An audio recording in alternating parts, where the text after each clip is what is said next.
welcome to Season 2, Episode 46 of Pro Wrestling's Top 50. I'm your host, Travis McNeil, and today we continue our countdown of the top 50 matches in Impact Wrestling history with match number 5 on our list. We are getting down to the nitty-gritty. This match is one of my absolute favorite matches of all time. It is the Texas Death Match between Chris Harris and James Storm from the TNA Sacrifice 2007 event held on May the 13th of 2007. I have spoken, very highly of America's Most Wanted throughout this season. If you've watched any of the videos prior to this one, especially James Storm. I think James Storm is so good, as I've talked about over and over and over again. This match is the absolute best performance of either man's career. It is bloody, it is brutal, it is hate-filled, it is dramatic, it is perfect in every way, shape, or form. It feels like it is a match from 1980s NWA Starrcade, transported to 2007. I'm very excited to talk about it. When I was making this list, obviously I got to rewatch everything, and I was so happy to rewatch this one. I love it absolutely unconditionally. And just real quick, I'll pile even more praise on James Storm. The fact that he was able to, transition from tag team to tag team and have the run that America's Most Wanted did, and then turn around and do it again with Bobby Roode as Beer Money Incorporated, just to be that good of a tag team wrestler that you can do that with two completely separate tag teams and have both of those tag teams have an incredibly successful run as both baby faces and heels. Really speaks to how just incredible that person is as a professional wrestler. This was the big deal. These guys, they were the team in early TNA until they broke up. It was a bottle shot from James Storm, much like how Robert Roode turned on him, that I talked about in their video at match number 10.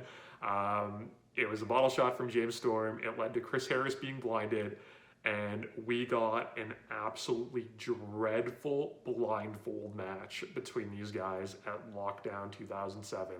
I was so excited to see these guys finally square off. When they announced the blindfold stipulation, I knew that it wasn't going to be what I wanted. It most certainly wasn't. And I hoped and prayed that they would get the bloody, brutal blow-off that they so very much deserved. And that is what we got here. This is Texas Death. So the rules are that after a fall, it basically becomes like a last man standing match. There's a count of 10, and you have to answer the 10 count for the match to continue. Both of these guys are in jeans. During Chris Harris's entrance, he rips off, an original America's Most Wanted shirt. They immediately start throwing fists at each other on the ramp, and we are off to the races. They brawl through the crowd. The first fall comes from just a wild spot where Chris Harris gets in the ring. Storm's still in the crowd. Chris Harris pops a beer and drinks it, which was fantastic, right? Because that's James Storm's gimmick. And he hits a dive off the top rope all the way into the crowd that takes out James Storm. It's enough for the first fall. It does not take long for us to get blood here. Chris Harris goes for like sharpshooter on James Storm. And as Storm is crawling away, there's a table set up, and Chris Harris turns it into a slingshot with Storm's face hitting the underside of the table. It was really creative. In that busts Storm open, Harris gets busted open because he's on the top rope. Storm, like Sabu, throws a chair into his head. It causes him to fall down and end up in a tree of woe, but toward the outside of the ring. And then Storm proceeds to just waffle him with a chair shot, with his head kind of getting hit into the post because he's in that tree of woe position. That busts him open. Both guys bleed buckets in this match. James Storm recently actually mentioned on Twitter that his ears popped from the blood loss during this match, which is just like absolutely disgusting. We got big spots. Storm hits the Eye of the Storm through a table. James Storm's selling of the blood loss, which, knowing what we know, maybe wasn't selling, is so good. He is like woozy. He almost passes out. He has to use a table to prop himself up while he's bleeding all over the table. And it leads to just a crazy spot where Chris Harris hits like the Biggie Langston like suicide spear to the floor through the table. They did it out of nowhere, which I loved. There was no build up to it whatsoever. It was just James Storm getting in the ring and Harris hits this big spear out of nowhere. It was awesome. It looked great. We get big, near falls down the finish. And something that I really, really liked about this match, it didn't go overboard on the actual pinfalls, because both of these guys have so much pride that rather than take the 10 count rest, they're kicking out to keep fighting, which I loved. They didn't overuse the 10 count stipulation like a lot of last man standing style matches were, and it made it even better. Storm gets a near fall off the last call super kick, driving the chair into Harris's face. Harris hits Catatonic, his finishing move, on a garbage can.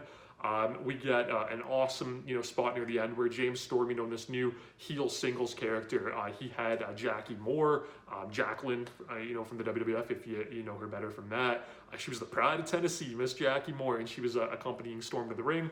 She tries to interfere and get to Harris.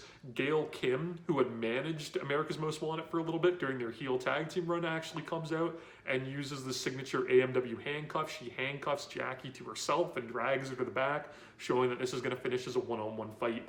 And it has one of my favorite finishes ever in pro wrestling, where James Storm, he goes for the bottle, right? So the same way that, he turned on Harris initially, this is very similar to what Rude and Storm would do, many years later in 2012. But as he grabs the bottle before he can do anything with it, Chris Harris blasts him with a bottle shot of his own, and just the visual of Chris Harris standing there, blood pouring out of his head and letting go of the broken glass as all of the beer runs down his arm is just, it's absolutely incredible. I love visuals in pro wrestling, right? It's, we talk about pro wrestling being art. That's the art piece to it, and that shot is just so good. And that's enough to, give us the fall, keep Storm down for the 10 count, and Chris Harris finally gets his moment in the sun, arguably his career moment.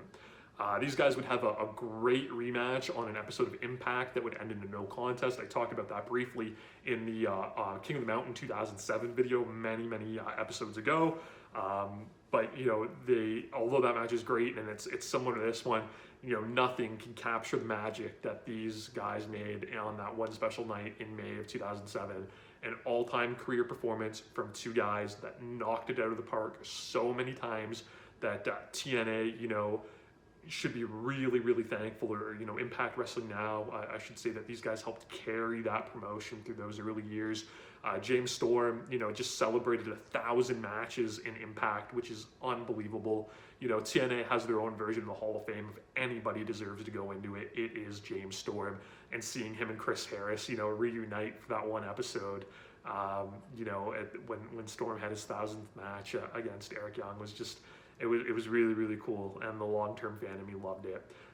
This match is so good. It's so very good. It's bloody. It's intense. It is perfect grudge match, blow-off feud, 1980s NWA pro wrestling, which to me, there's no wrestling better than that. You can watch this match, of course, on Impact Plus. You can subscribe to my channel here on YouTube. Follow me on Instagram and Twitter at Wrestling50. And please join me once again tomorrow as we continue to count down Pro Wrestling's Top 50. Top 50.